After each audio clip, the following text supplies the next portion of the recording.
Alhamdulillahi ala ni'amihi az-zahirah wal batinah qadiman wa hadithan ashhadu an la ilaha illallah wahdahu la syarikalah wa ashhadu anna muhammadan abduhu wa rasuluh alladzi la nabiyya ba'dah amma ba'du. Hadirin ikhwatu iman rahimakumullah, jamaah warasatul Quran yang diridhoi oleh Allah Subhanahu wa taala. Sebagaimana yang telah kita maklumi bersama bahwasanya agama Islam adalah agama yang sempurna, di mana kesempurnaan agama Islam mencakup semua apa yang dibutuhkan oleh manusia, baik di dunia maupun di akhirat.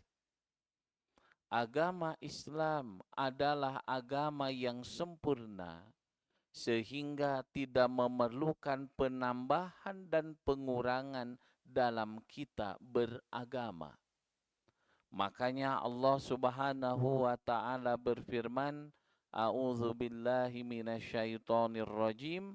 Al-yauma akmaltu lakum dinakum wa atmamtu alaikum ni'mati wa raditu lakumul Islam madina. Pada hari ini telah aku sempurnakan agamaku untukmu dan telah aku cukupkan nikmatku untukmu, wa raditu lakumul Islam madina, dan telah aku ridhoi yang namanya Islam sebagai agamamu.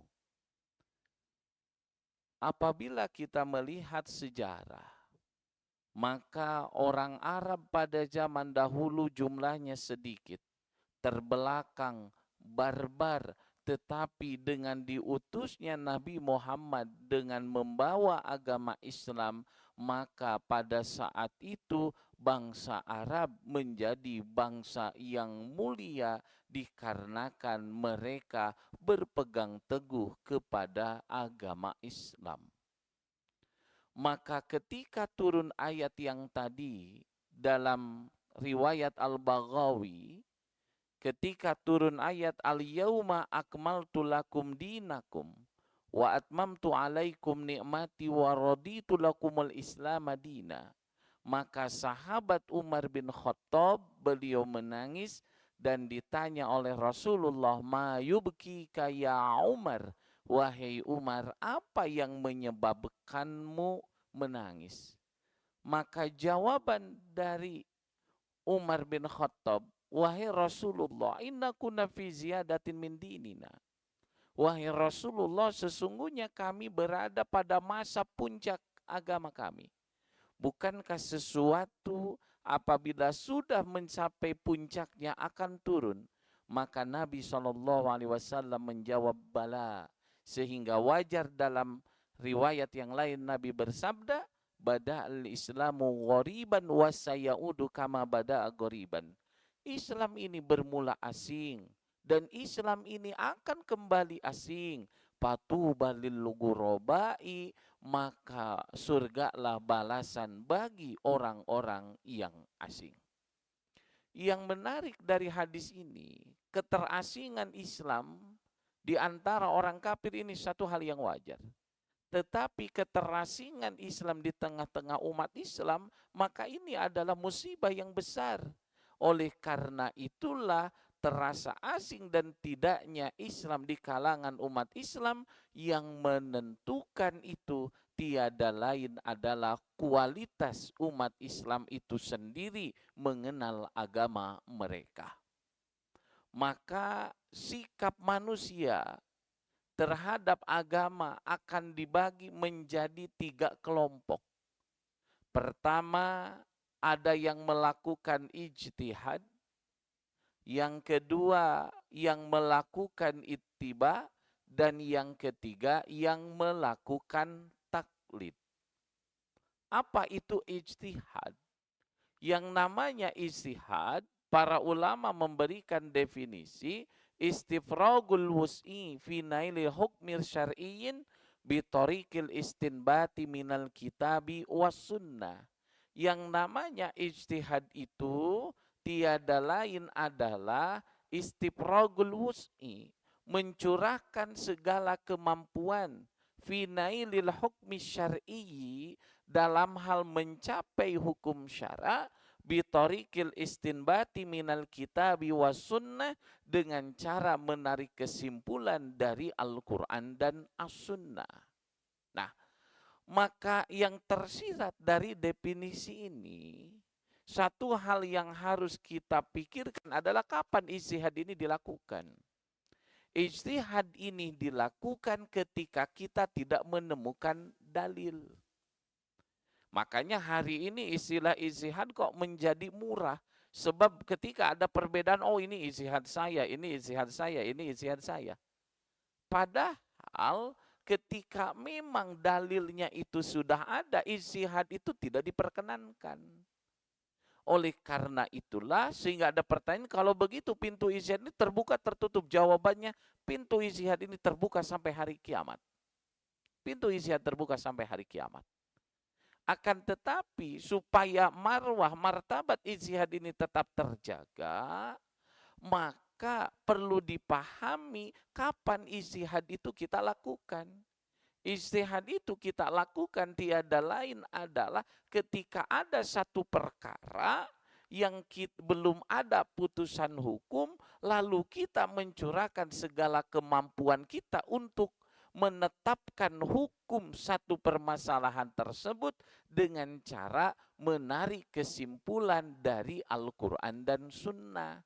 Tapi kalau sudah ada putusan dari Quran dan Sunnah, maka sudah bukan ranah ijtihad lagi yang dhoniyun, tetapi itu tauqifi yang bersifat qat'iyun, bersifat qat'i. Kenapa? Sebab dalilnya sudah ada.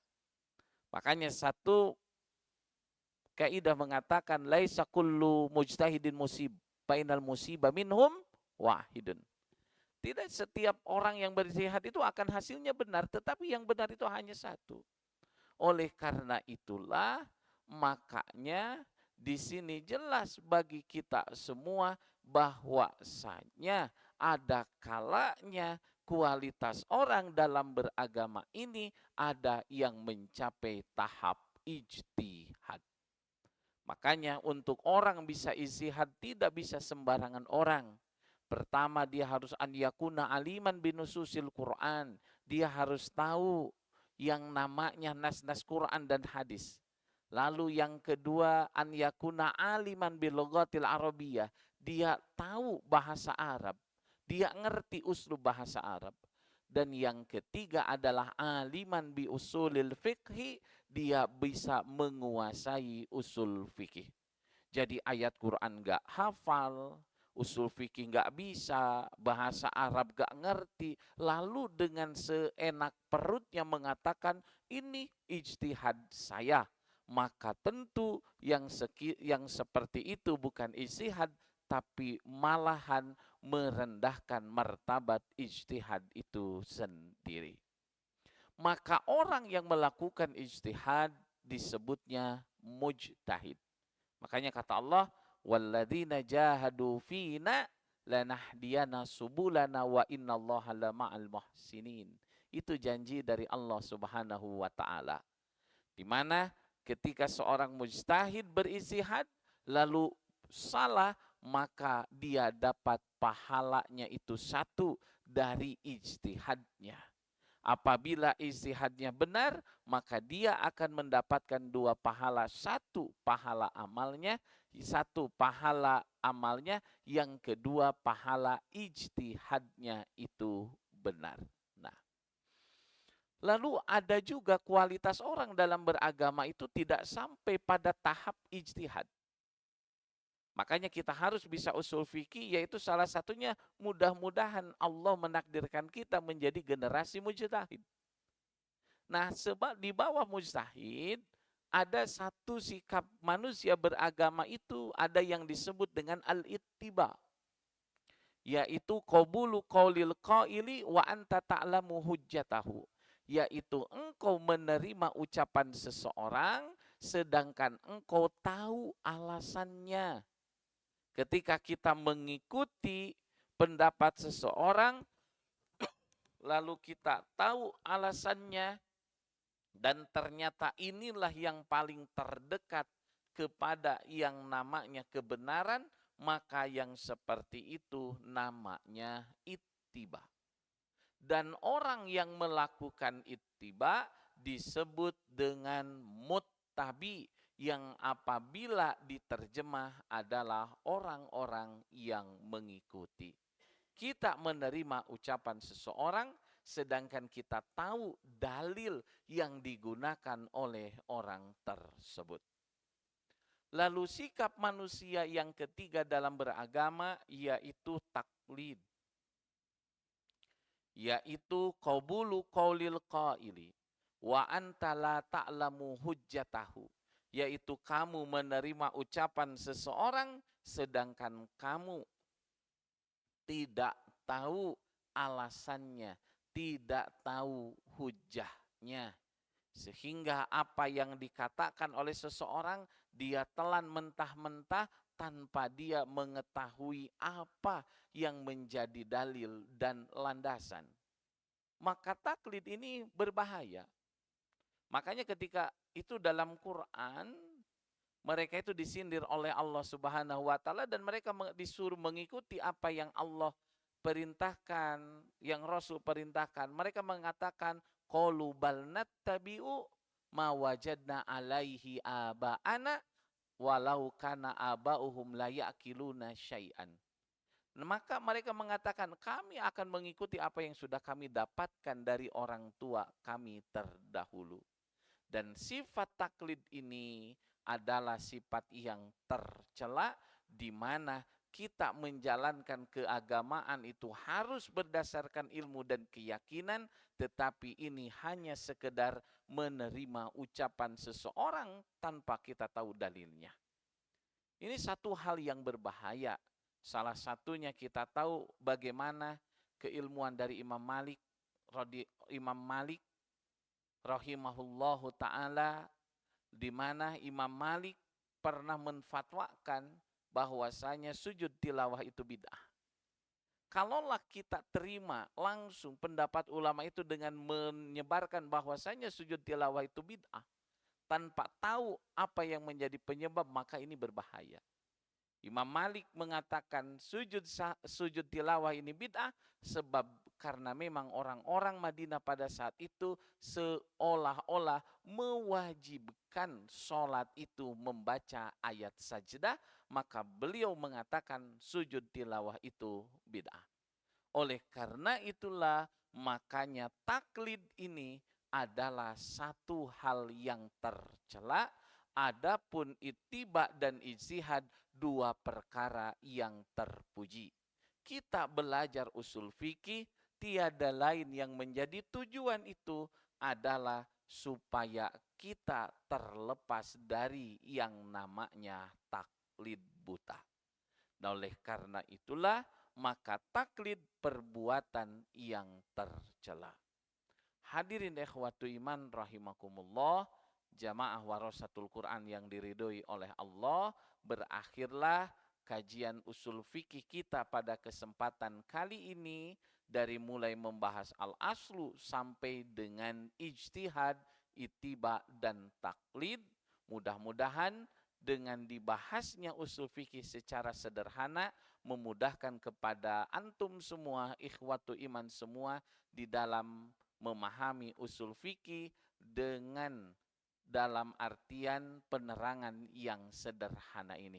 Insyaallah di pertemuan yang akan datang kita akan coba membahas syarah qawaid fiqhiyah.